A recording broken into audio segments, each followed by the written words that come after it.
Okay.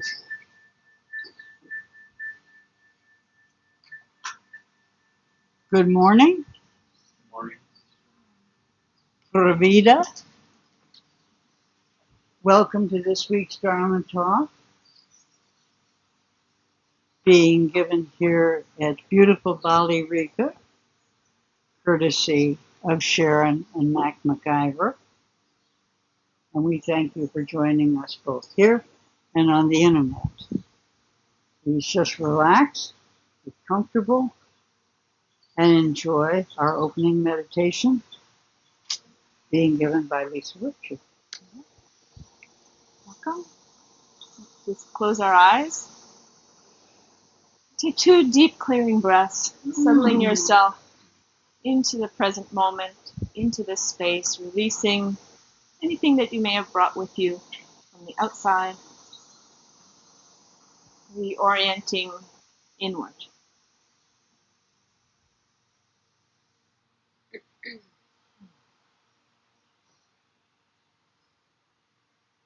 And following in what Ruthie will be talking about today, we're going to work a bit with our thoughts as we try to cultivate our silence. And as the thoughts roll in, as they are wont to, if they have a negative tone to them, my recommendation is we treat this like an exercise where you flip it. So you find the positive version instead. Maybe it's the opposite. Something supportive instead of something negative. So if you were disempowering yourself, then you would choose a thought that's empowering to you. If the thoughts that wander in are just simply distractions, then you use that as your clue to remind yourself that you wish to orient to peace and calm. You're choosing to cultivate focus. And so use each thought that occurs as a trigger to something that you prefer, something that you choose instead. And overall, our intention is to settle in quiet peace within ourselves. So we'll sit for just about 10 minutes together doing that.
Deep breath.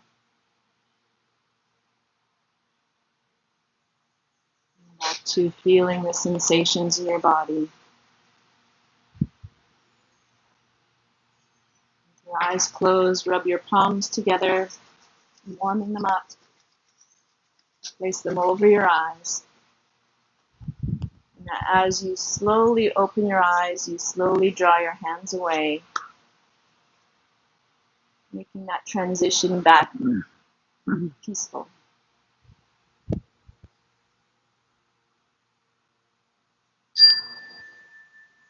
Okay. Turn over the cushion to Mark. While they're changing place, let's take a little stretch, a little shake, a few deep breaths. Just relax. Thank you, Lisa.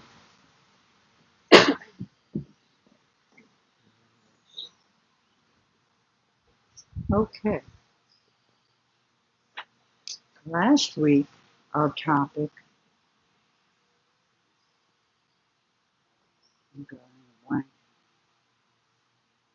was Dharma. And this week, our topic is karma. So it's a continuation. Now, karma is, as far as I know, the only Dharma who is really well known in the West using its Sanskrit name.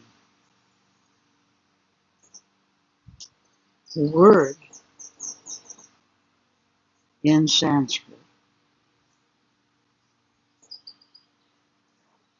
means more than it does in the English translation. But we're going to start with the English translation, which is simply action. That doesn't tell you much, does it? Can you speak up just a little bit? I can't hear you on the fan. Oh, okay. Well, if you keep the fan on, I can just use my hog calling voice. It's I know not. you got it. Huh? I know I have it. Got it. I have it. You want to hear it? I want to hear it. Okay. All right. Well, anyway, back to karma. If you ask Westerners anywhere, anytime, if they understand what the word karma means, they are very likely to say, oh, sure, karma is what goes around comes around. Okay? Well, actually, that's generally speaking not too bad an explanation of karma as the natural law of cause and effect. However, it doesn't go very deep, so it's only partially accurate. So let's take a look at it from another point of view.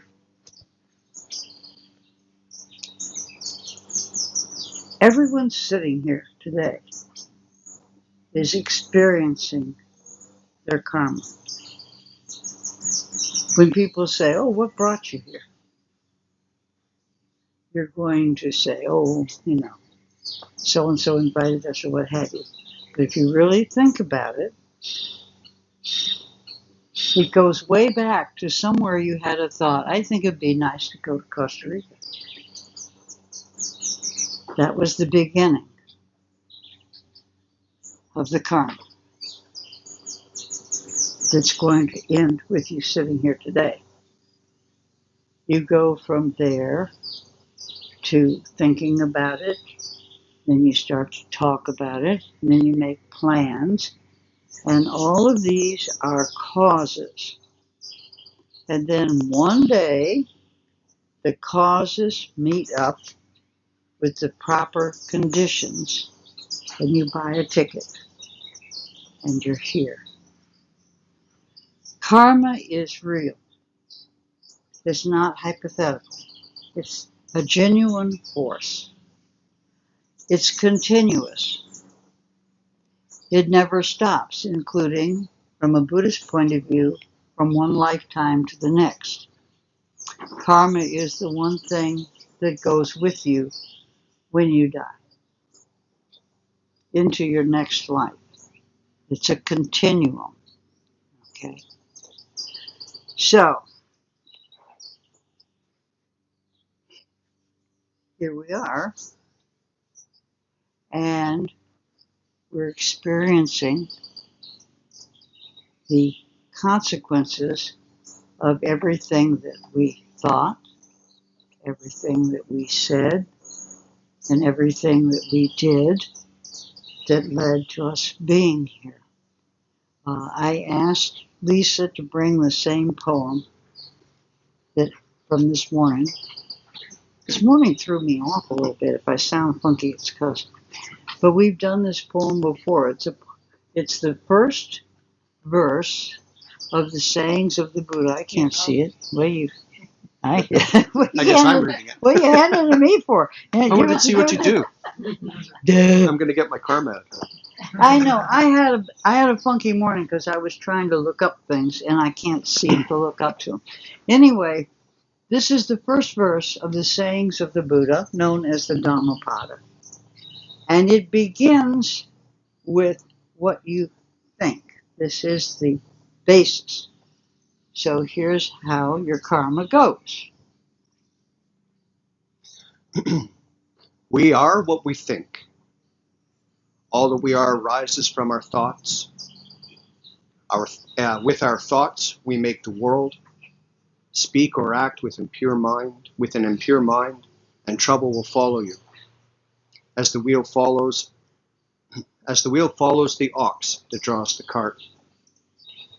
We are what we think. All that we are arises from our thoughts. With our thoughts, we make the world. Speak or act with a pure mind, and happiness will follow you, as your shadow, unshakable. Okay.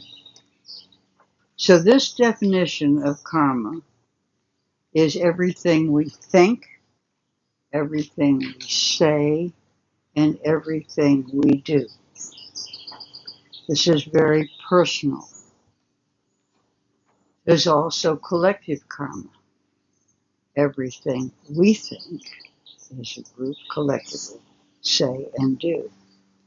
But it is really important right now at this point to make it clear that the Buddhists love lists, you know. And they have a list of the 5 reasons / causes why things happen. And karma is only one of the 5. One of the things that threw me off this morning was I couldn't really get to the point I wanted with the last 2, but we'll go with what I have. This means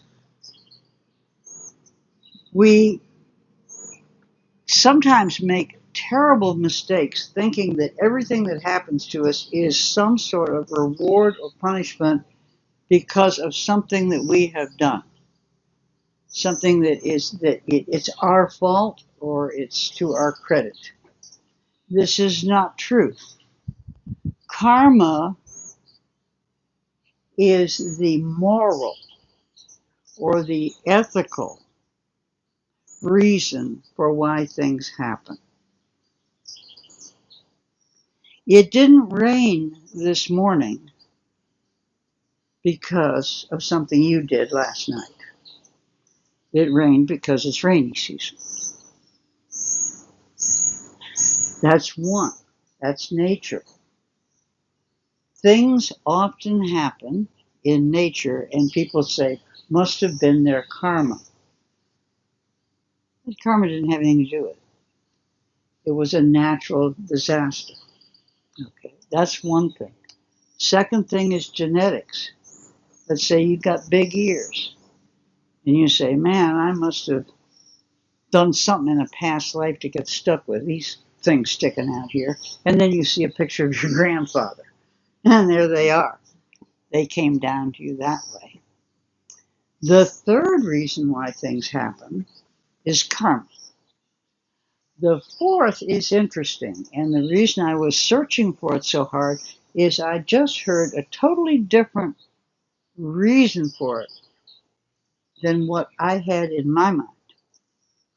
The fourth is about other dimensions.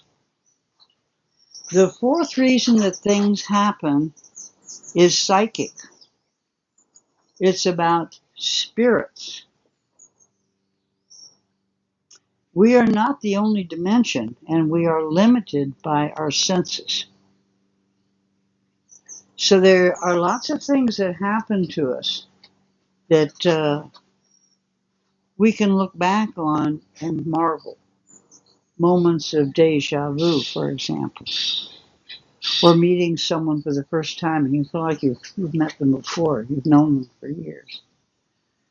Just various things that happen that don't fall into an obvious everyday pattern.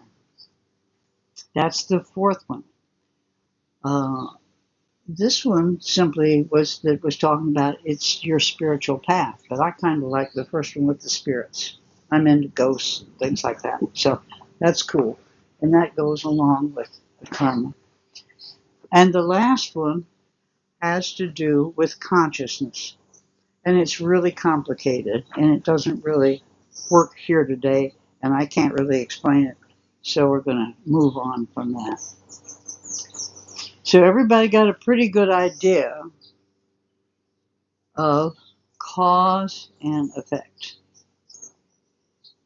It can be really simple. You put your hand on the hot stove and your hand gets burned. I hit you and you hit me back. Maybe. I hope not. Well, I wouldn't do that. Anyway, this is immediate. In Buddhism, cause is the action.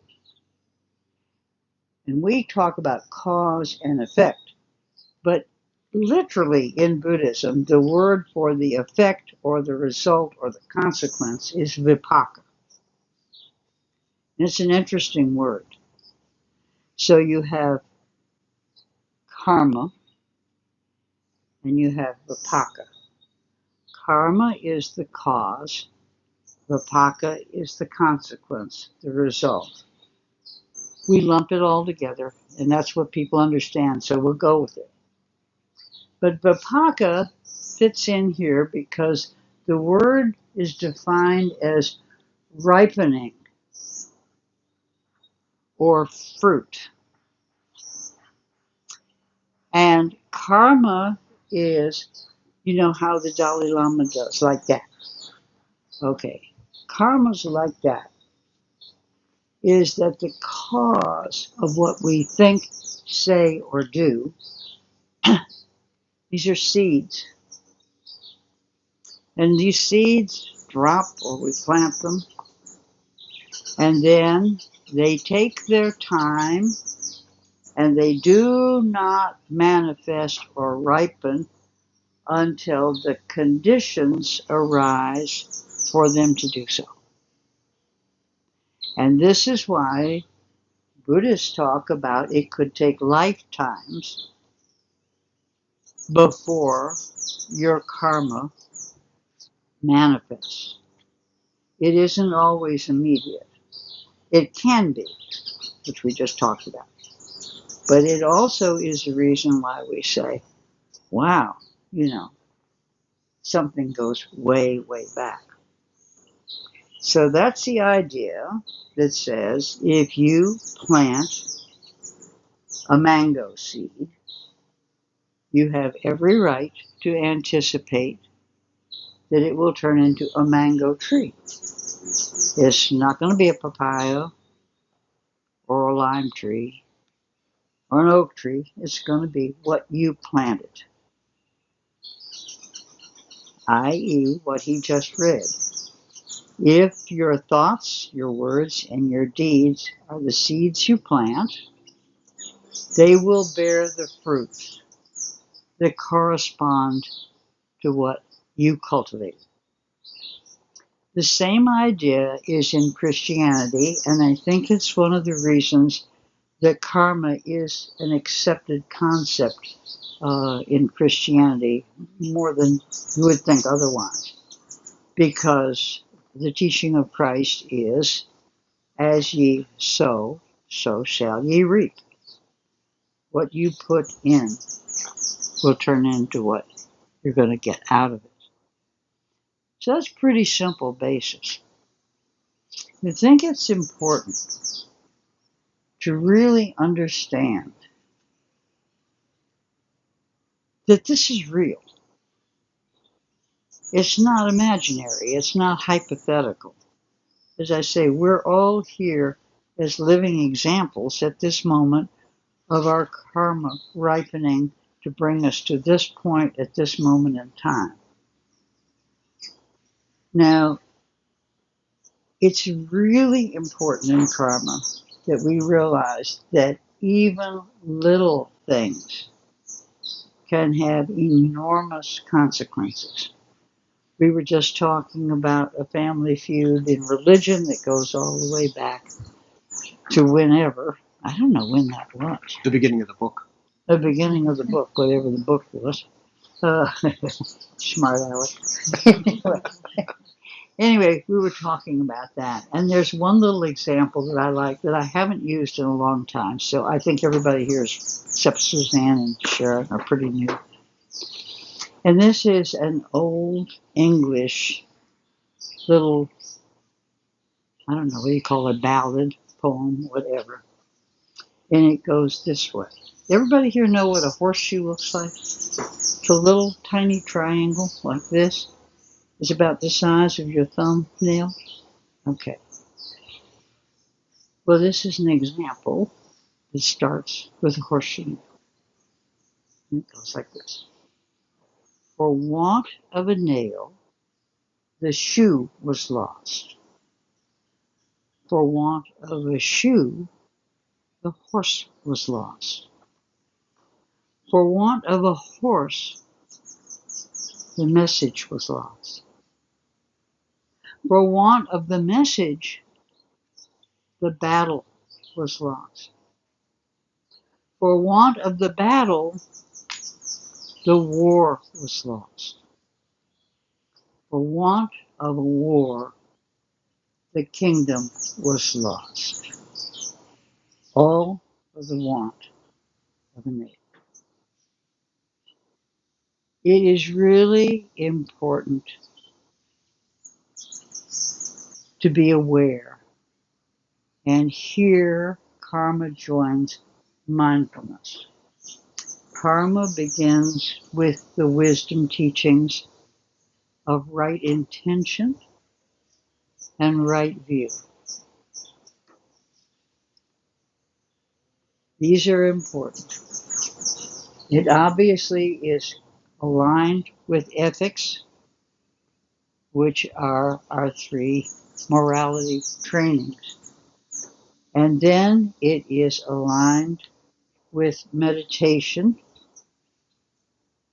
in the sense that we must be mindful because all action can only happen at one time.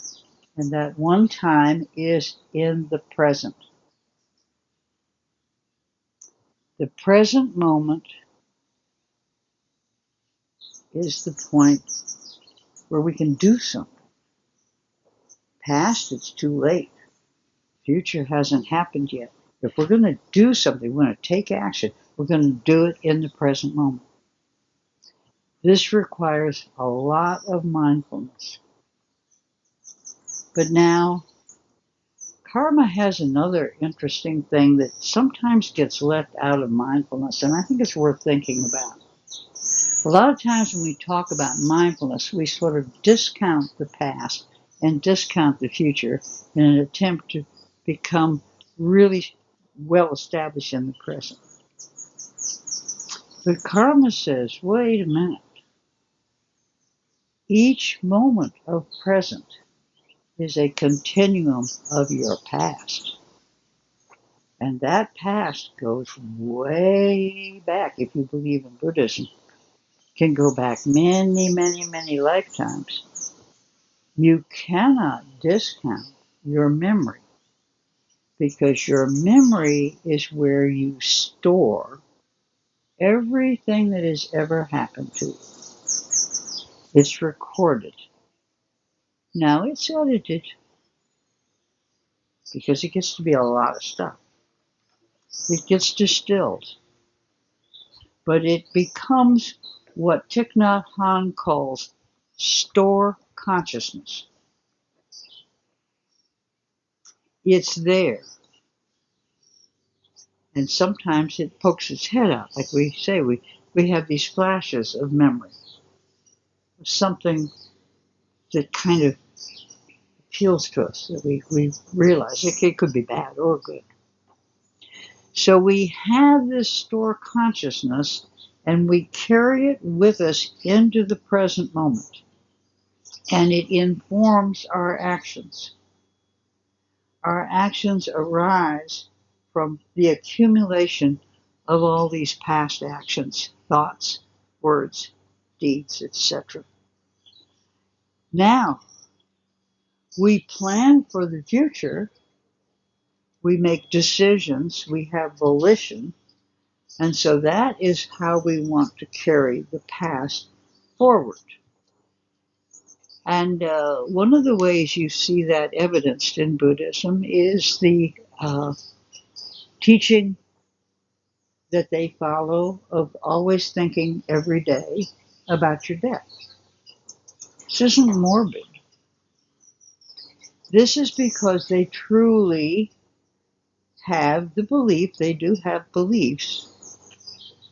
They don't have dogmas. You don't have to believe it, but they have them. That at the moment of death, you will have a final life thought. And every day in your life, if you present yourself with a calm mind and a peaceful heart and a sense of contentment that you've done your best, that everything is going to be okay. As you leave this life, you have what they call a chitta that happens immediately, and that store consciousness is what transfers from this mind to that mind.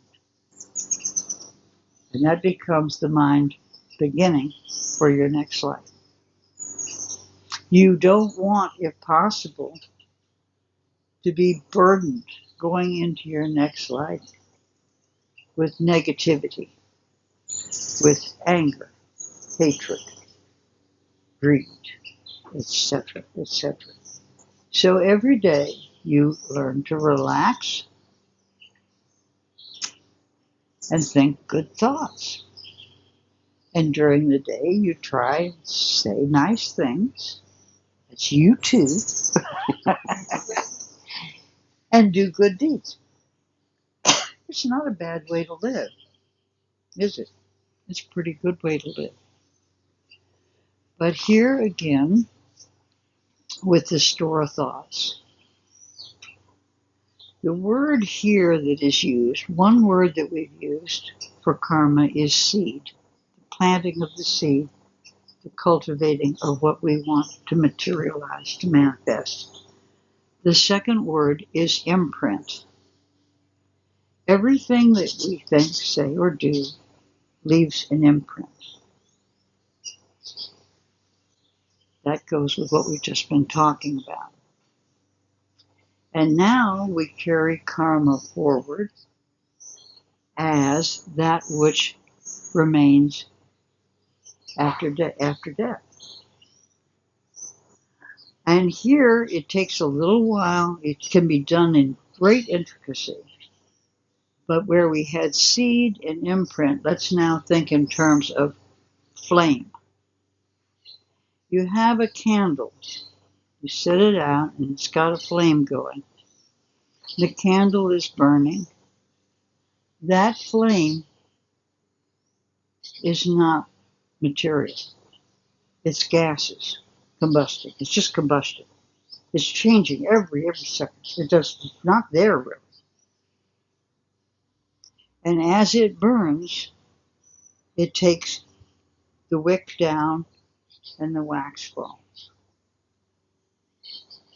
From a Buddhist standpoint, a really good description of what happens with karma and death is this candle is like your karma. It's burning. From the minute you arrive in this world, that candle is going. And it's getting lower and lower and lower. And when it finally reaches the bottom, it simply transfers to the next candle. Now you have a second candle, the next light. Is it really the same candle? No, because everything in the same candle was changing every instant. But it is the same candle in that it is a continuum of the flame from one to the other. I don't know if I'm saying this well enough, but this is the idea of how your karma continues. It comes with you into this life, and at the point of death, the flame transfers. This is and you start the next life. Now, this is a very Buddhist concept. It's different from the Hindu. Buddhists came from the Hindu traditions. The Hindus believe that you have a fixed soul, called an Atman. And the Atman is permanent, it's eternal, it's forever. And it goes with you from life to life. The Buddha says, I don't think so. I think that what really we have is an anatman, because we know that there's a principle here that's immutable, which is that everything is impermanent and it's changing all the time. How could you have one fixed soul when nothing around you is fixed? Your body's not fixed, your thoughts are not fixed, nothing is fixed. So how can you have a single soul? What you can have is this continuum of consciousness. This is called the anatman, I think I just said. So what happens when you die, if you're a Hindu, you keep the same soul. If you're a Buddhist, your thought is what goes with you is your karma, is the continuum of what you have created in your life for yourself. Does that make sense? Anybody say anything on that? I can't see anybody, so I don't know. They're dutifully listening. Okay, babe, is that clear how that works? Mm-hmm. Okay, so you've got the seed idea, you've got the imprint idea. Have you ever noticed when you walk into a house, particularly an old house? I love looking at old houses. There are vibes. There's nobody in the house, it's empty. But you walk in and you either get good vibes or you get bad vibes. And I've only been in one house ever that had really bad vibes. It was a beautiful house, but it was like, let's get out of here. It's just bad vibes. All around us in this space, we not only have all our cell phone signals and our microwaves and all these other things that are out here that we don't see. We have a whole third eye, instinctive, sixth sense, which tells us the difference very often between right and wrong. And one of the really mindful things we can do is to sharpen our awareness of the vibrations of people and places, just air, things that go on. I don't know if you've noticed, but when we meditate, you suddenly hear the birds. You feel the breeze. You have sensory awareness. You also have extrasensory awareness. I think Lisa can talk to us at length about that, right? Yeah. And someday we'll get her to do it. We can talk her into it. So that's really what I have to say. Your karma is personal. Your karma is collective. A thought about one thing here. In the Buddhist time, natural disasters were really natural disasters. So on his list of reasons why things happen, he says, you don't blame natural disasters on anything you've done. It's a separate deal.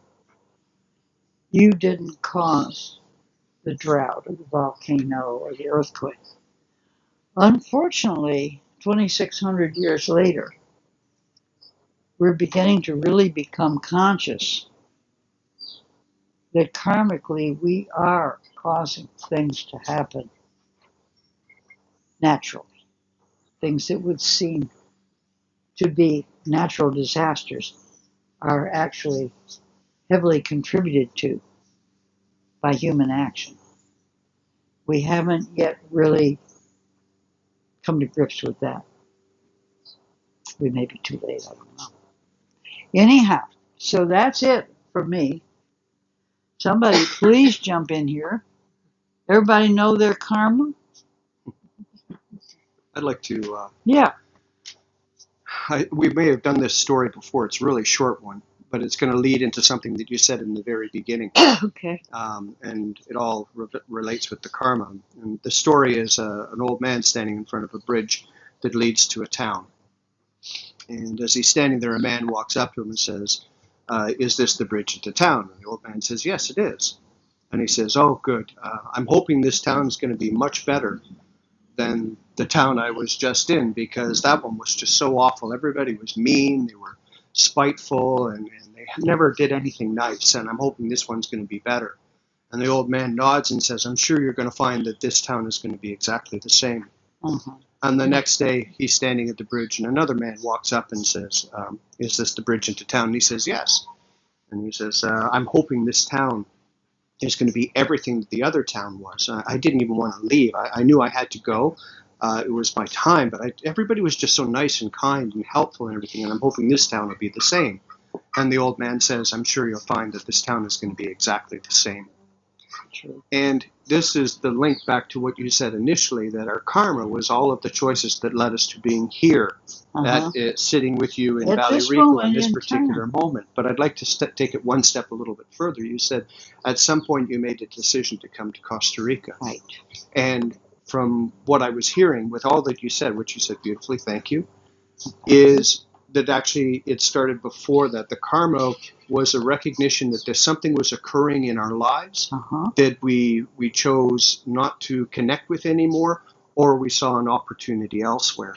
If it was an opportunity elsewhere, then we're just naturally going with the flow. It's taking us in the direction of our vision, of our hopes, and maybe even our expectations. But if it's moving away from something because we don't like where we're at, we're going to bring that with us too. And so the karma becomes the choice. What is the reason for coming to Costa Rica? Why did we purchase the ticket? What brought you here? Yeah. Yeah. What was the incentive to come to Costa Rica? And when we look, as you were saying before, if you think of the Venn diagram, the two circles that intersect. Right. So you have your past and you have your future, and where they meet in the middle is the present moment. And so the past carries you into your future moment, but the future moment also awaits your thoughts from the past, from this present moment. And so then the karma is the ability to be centered quiet, and follow what it is that you're called to be doing rather than forcing or creating or urging something to be different. If we urge or create or do something differently, we're going to get that sort of creation afterwards.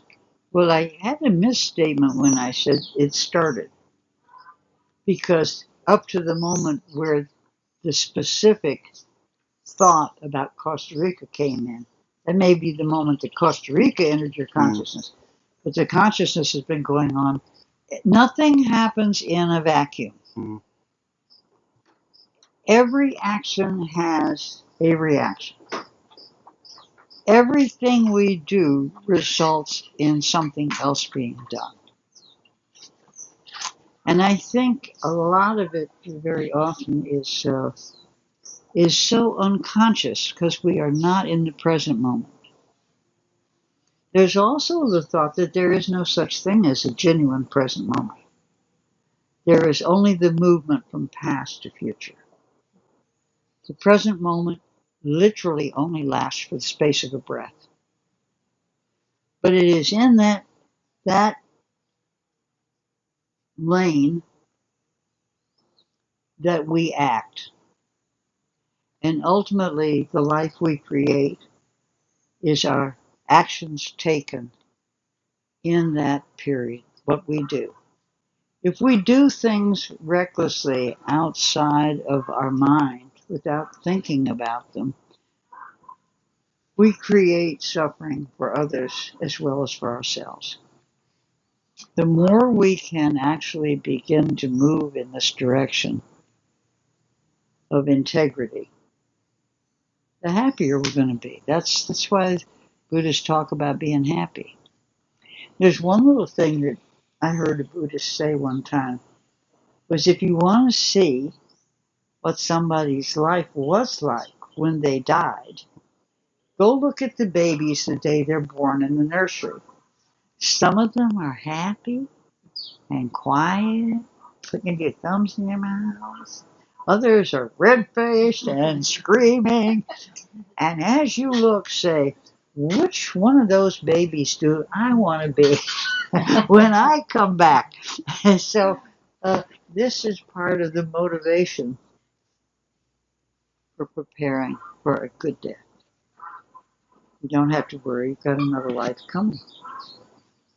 Maybe we would rather not. So anyway, I sure would like some feedback. Anybody? Well, I hear the expression of changing your karma. Mm-hmm. It doesn't seem like that's possible. Yes, it is possible, because karma is, you got 3 laws. The first law is the law of impermanence. Your karma, like everything else, is changing. And here's where we use the sharing. Here's where the word merit comes in. You hear the word merit a lot. The example they give a lot of times is you have a glass of water, you put a teaspoonful of salt in it, and then you drink it, and it's awful. It's awful. You can't drink it. You take that same teaspoonful of salt and you drop it in the forest pond, and then you go swimming. You can't taste it at all. So the example meaning to show you that merit accumulates and bad karma will get overcome with the creation of good karma. You're not stuck with your karma. And that's called gaining merit. Does that make sense? Yes. Because, you may have done something really horrible a few weeks ago and you really are regretful. It's not going to come back and bite you 2 centuries from now. As long as you cope with it at the present time. It might if you don't acknowledge it and, get your merit going back again. You get little gold stars in Buddhism. Got these little merit badges like Girl Scouts, And they're good ones. And they're meaningful because they're for real. I kind of get that. I mean, I get it in the concept of, I guess it doesn't matter, big things, little things, it is what it is. But I think of like the biggest, like, mass murderers or something. Well, It they got spends their some whole heavy duty life- karma. Yeah. And it's been carried forward into this lifetime. So the job of this lifetime is it's really important to realize that Buddhism has an entirely different view. There is no external judgment. Karma is completely from inside yourself. What you do creates the reaction. There is no God. There is no anything. Now you could get a policeman that'll arrest you for driving on the road, but there's no external moral judgment. You create your own karma. Yeah, I think I'm just. It's an important point. I'm glad you brought it up. Huh? Of karma, the elimination of karma versus changing your karma. So that I just made the distinction in my head. You can't make your karma disappear, bad karma disappear. You change it by your merit badges. By your merit. And you realize that karma is not out there coming to get you. It's not a reward or punishment from an external source. You are completely in charge of the creation of your own cause and consequence. So another way to see this is that there is a book called Sharon, and in the first chapter or the second chapter of the book, something happens, and Sharon has to confront something, and maybe she doesn't, but in this particular one, she doesn't confront something as well as she could have. And that story continues into the next chapter, but every subsequent chapter after that initial chapter where we see that thing that went wrong, Sharon does everything that she can to balance the outcome. And in balancing the outcome, she gets further and further away from that chapter. The chapter is still part of the book. The event is still part of the book. But how Sharon learns to respond to it, or anybody else, as we learn to respond to it, its effect on our life and the people around us diminishes greatly. Yeah. Sharon, you and I just experienced the same thing when Mark was talking about the weed whacker. Mm-hmm. Right. That when we changed from sort of a habitual irritation by the noise distraction, when we took a different, all of a sudden we were relieved of that irritation. It's gone. It's not there anymore. So I'm applying that to karma. Once you have transcended, once you've transformed your life in a good direction from something that you didn't like, once you've transcended it, gone beyond it, it just isn't there anymore. Your karma has burned itself out. It's called burning karma. That it's over and done with. It just isn't there. Does that make sense? It does. Uh-huh. Anybody else? Oh, I thought you were interested. What comes to mind is like the eating of animals. Uh-huh. Is you're taking on The suffering of the the other. suffering Of the other. of something Right. else. So it affects their karma And yours. and your karma. That's right. And I hear you. yeah, it's so Well, we are not isolated. We don't live in bubbles completely right. obliterated. So if we are all connected, and an animal is suffering for our benefit. That's I right. can't imagine that Well, that this is good karma for you and what you're consuming. Yeah. Also, But it's your karma that you need to question, not the animals. right. But And I'm just saying, does you have injured somebody else. You have caused suffering. right. That's bad karma. Right. So Okay. I would say then that all Buddhists would be vegan. Well, But they're one not. of the But reasons they're that, not. yeah, I'll tell you, So how does that? I'll tell you how that works. Think of Tibet. You're 12,000 feet up in a permanent glacier, snow. Yeah. No crops grow. Yeah. Yak meat. You eat yak meat. Yeah. You can't even bury your dead. Right. The ground is too frozen. So you have very special rituals for people who do this, and they cut up The the dead bodies body and yeah. and they feed it to It's the birds. intense. It's hygienic, but one of the reasons that Buddhism is so potent is that it doesn't get hung up on what's the word I'm looking for? Dogma, really. On dogma. It doesn't get hung up on dogma.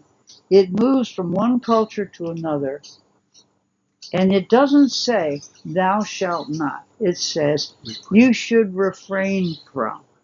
Right. You should refrain from causing the suffering to animals by eating meat. You'll feel better about yourself. I still once a month say I gotta have a steak. I mean, there it is. But you move. You have to accommodate your environment and your culture, and they just don't try and take control and run over anybody. They just live with however it is. So, One of the most passive people that I've ever experienced are the Inuit in northern Canada on Baffin Island. mm-hmm. And nothing really grows there. If you find a tree on the ground, if you find a shrub on the ground that's this high, and it takes up about 5 feet, and if the trunk is that thick at the base, it's about 200 years old. That's how slow things grow there. But they live in such harmony with the land because they're so it's symbiotic. They must depend on everything. So the seal, the char, the turbo whale, it's all seen as a gift to the survival, and the way that the harvesting of that is done is in complete reverence and appreciation for the act, as well as for what the animal is providing for the community. Very ritualistic. Hugely. And so from a karmic point of view, they're doing everything they can. They're saying, look, we get this. This probably isn't going to work out well for you. But we recognize, however it came about, you've chosen to be here to provide for us. And so we're going to honor you, and your bones are going to become our sacred objects. Your skin is going to become part of our livelihood. Everything is going to be used in a way that completely honors your sacrifice. That's karma. Yeah, that's karma. The point here is that you have your options of how you handle these things. And some people find one way and some find another. A very stunning book was The Life of Pi. And I remember when my girlfriend and I read it together. And we came to the conclusion there was no way they could make a film out of it. It couldn't be done. And it took 3 directors and producers, but they did it, and it's a beautiful film. And the scene where he has to beat the fish to death. And it's exactly that moment in time. He has to eat. And it's horrifying to him to take this animal's life. But he doesn't have any choice. So we face all these conundrums sometimes.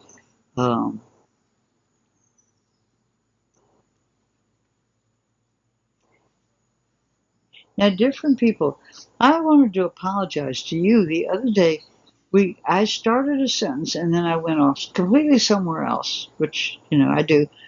And I said, "Oh, when you were giving your talk about crossing the river, I knew you had one thought in mind." And I said, "Yeah, I know you had thought of this, but then I went off and we never got to what it was I was trying to say, which is rites and rituals." Right.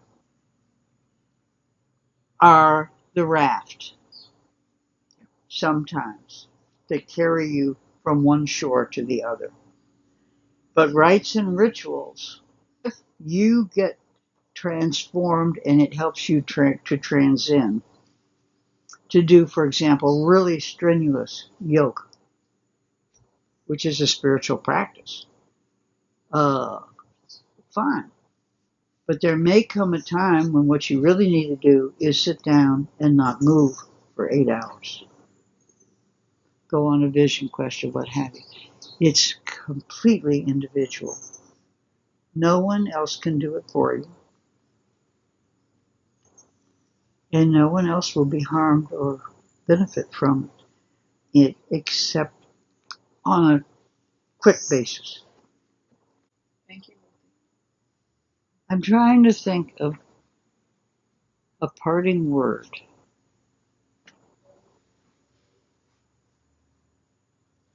That will tell you that you're okay. It's all in your hands. You have no need to blame anyone for anything. You have no need to be despairing. It's all going to be okay. But it really pays to kind of just stick with it and go with it. I think the word blame is a terrible word. And any time it comes up in your head, it should be like black. The word victim is another. You hear that word, back up and look at it. People feel like they're victims, and sometimes they are. But that does not relieve them of the responsibility of their response. Whatever happens, you have the will to respond to it. This is someone like the Lama who was here. I had the same Lama that I did, Garchen Rinpoche, who can say 21 years of torture and hard labor and a broken body, and he's radiant. And the hardest thing for those monks during those 2 decades of torture and hard labor, and many died, was maintaining compassion for their captors. And when you get to that level, you don't have much to worry about. You pretty well got yourself where you need to be. When we close the computer down and just before we leave, there's a story I'd like to share. Go ahead. No, I don't feel it's appropriate for the internet. Oh. But there's a story that I'd like to share that will, as far as I feel, anchor and solidify everything that you've been sharing today. So. Well, it's a torturous way to get there, but finally, after you go through all of it, and you realize that all this dualistic world that we have to live in every day on a conventional level really does transform itself ultimately into the spirit world where we are indeed one. The universe, everything is contained in a non-dualistic place, if you want to call it a place. And no matter what the spiritual discipline or whatever is, that place where everything has become one is always creative. It's never destructive. It's always positive. It's not negative. And the word for it is love. Whether God is love, Buddha nature is luminosity of love, the Brahmins are love. So basically, if you can just kind of keep that as like a North Star, the 3 laws. One is that nothing lasts forever. This too shall pass. Keep your eye on where you're going, whatever, however turbulent the water's going. The other is that everything is connected and everything ultimately merges to one. And the third is that karma is your vehicle for achieving your Buddha nature or merging with God, or however you envision it. It's your life. So anyway, there we go. Back to love. It all ends up. My daughter was talking about the last time she saw Ram Dass, and she asked him, she said, what does it really all come to? And he started laughing, and he said, it's all love, love, love, love, love, love, love. And, so let's rest in loving awareness for a minute. Give me a ding.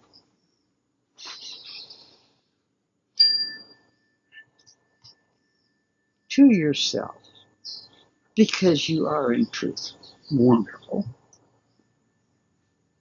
Say, may I be well. May no harm come to me. May I live with ease, calm and peaceful.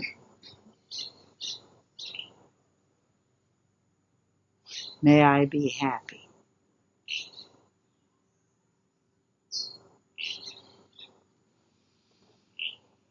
Now bring to mind someone you love. So it's so easy to say to them, may you be well. May no harm come to you. May you live with ease, calm and peaceful. May you be happy.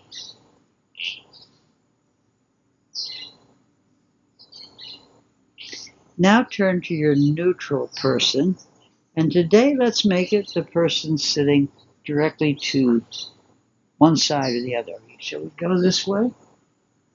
And look at that person. Open your eyes and say, may you be well. May no harm come to you.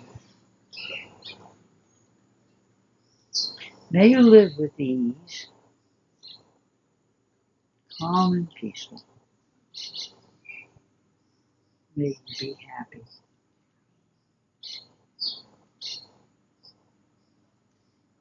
Now return to your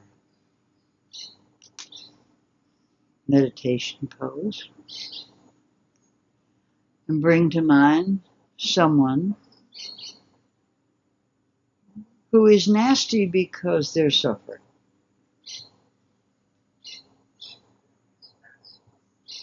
And say to them, may you be well. May no harm come to you.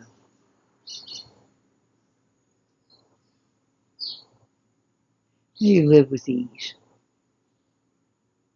calm, peaceful.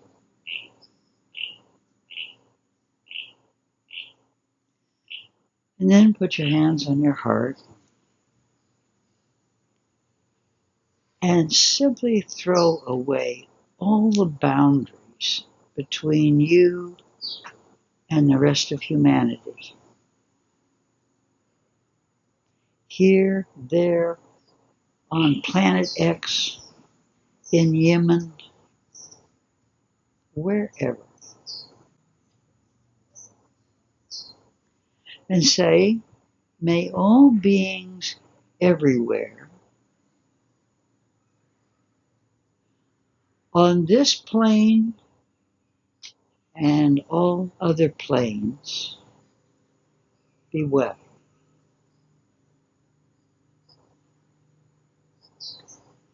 May all beings everywhere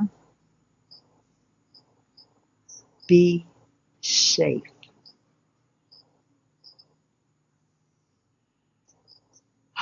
May all beings everywhere be free from suffering.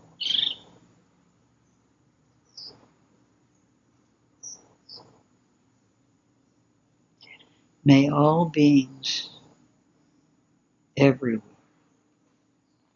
be happy.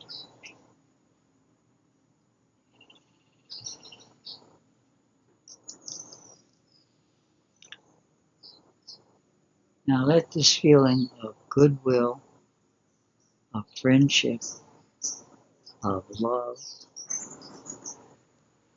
kind of permeate your whole being. Remove your hands from your heart, put them in prayer position, and we'll do our benediction. Go in peace. Go making peace. Living gently, loving mightily, and bowing to the mysteries. Love you all. See you next week.